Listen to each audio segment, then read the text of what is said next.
बहुत समय पहले की बात है। एक बार एक राजा शिकार के लिए जंगल में गए।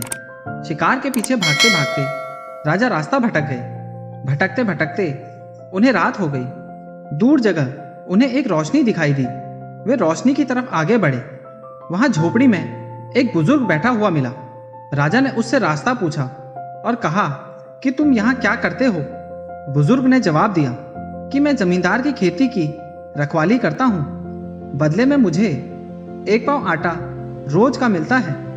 राजा को लगा बुजुर्ग आदमी तजुर्बेकार है, इसको साथ ले चलना चाहिए। राजा ने कहा, तुम मेरे साथ चलो, मैं तुम्हें रोज का आधा किलो आटा दे दिया करूंगा। बुजुर्ग तैयार हो गया। दोनों राजमहल में चले गए। बुजुर्ग को एक कमरा दे दिया गया।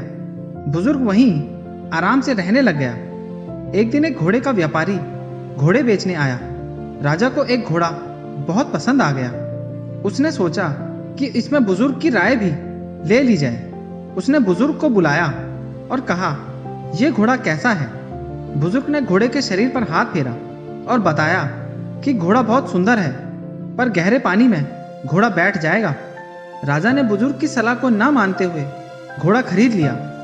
कुछ दिन बाद जब राजा उसी घोड़े पर शिकार के लिए जा रहा था, तो उसे रास्ते में एक नदी पार करते हुए जब घोड़ा गहरे पानी में गया तो घोड़ा बैठ गया। राजा को बुजुर्ग की बात याद आ गई। वह वापस आ गया और बुजुर्ग को बुलाकर पूछा कि तुम्हें कैसे पता लगा कि घोड़ा गहरे पानी में बैठ जाएगा।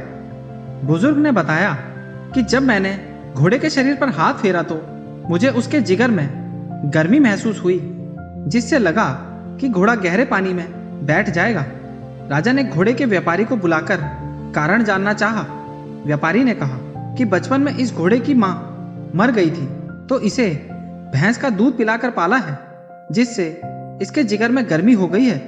राजा ने बुजुर्ग के तजुर्बे से खुश होकर इनाम में उसे एक पाव आटा और दे दिया। अब बुजुर्ग को 3 पाव आटा रोज का मिलने लगा। एक बार बैठे बैठे राजा के दिमाग में आया कि बुजुर्ग से अपनी रानी के बारे में क्यों ना पूछा जाए। राजा ने बुजुर्ग को बुलाकर कहा कि आप बहुत तजुर्बेकार हैं, आप मेरी रानी के बारे में भी बताएं। बुजुर्ग ने कहा, ठीक है, आप रानी को नंगा करके एक कमरे में बैठा दें तो रानी के बारे में मैं बता सकता हूँ। राजा ने वैसा ही किया और रानी को एक कमरे में बैठा दिया।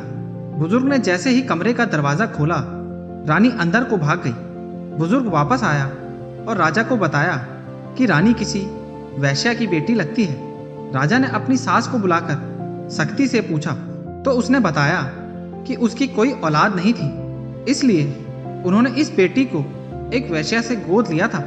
राजा ने बुजुर्ग से पूछा कि तुम्हें कैसे पता चला कि रानी वैश्या की बेटी है। तो बुजुर्ग ने जवाब दिया, किसी भी बिना वस्त्र की औरत के सामने जाने पर औरत अपने अंगों को छिपाकर सिकुड़ कर बैठ जाती है, पर रानी मुझे देखते ही भाग गई थी। राजा ने बुजुर्ग के तजुर्बे से खुश होकर उसको इनाम में 1 पाव आटा और दे दिया। अब बुजुर्ग को 1 किलो आटा रोज मिलने लग गया। एक दिन राजा ने बुजुर्ग को बुलाकर पूछा कि आप मुझे मेरे बारे में कुछ बताएं। बुजुर्ग ने बेझिझक कहा, आप तो किसी बनिए के बेटे हो। राजा को सुनकर गुस्सा भी आया और हैरानी भी हुई। राजा उसी समय उठा और अपनी माँ के पास गया।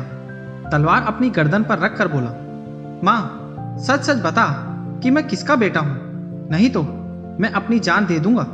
माँ डर गई और बताया कि तुम्हारे पिताजी राज्य के काम से बाहर ही रहा करते थे। यहाँ एक मुनीम रहता था, तुम उसी की औलाद हो। राजा ने बुजुर्ग से आकर पूछा कि तुम्हें कैसे पता चला कि मैं एक बनिया का बेटा हूँ।